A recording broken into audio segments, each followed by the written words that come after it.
Hello বন্ধুরা, আসসালামু আলাইকুম। সবাই কেমন আছেন? আশা করছি সবাই ভালো আছেন। আজকে আমি করবো তোপসে ফ্রাই। তো প্রথমেই আমি তোপসেটাকে ভিনেগার ও নুন মাখিয়ে রেখেছিলাম 15 মিনিটের জন্য রেস্টে। এরপরে আমি মিক্সার জারে আদা, রসুন, পেঁয়াজ, কাঁচা লঙ্কা ও ধনেপাতা একটি পেস্ট তৈরি করে নেবো। সেই পেস্টটি দিয়ে মাছটি ভালোভাবে ম্যারিনেট করে রেখে দেবো 2 ঘন্টার জন্য ফ্রিজে রেস্টে।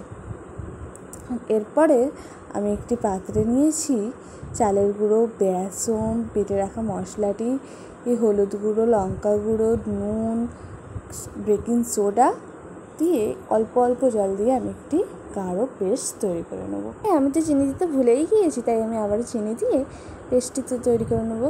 এরপরে আমি ফ্রিজ থেকে মাছটি বের করে বেসনের মধ্যে ভালোভাবে কোট করে গরম গরম তেলে ভেজে নেবো।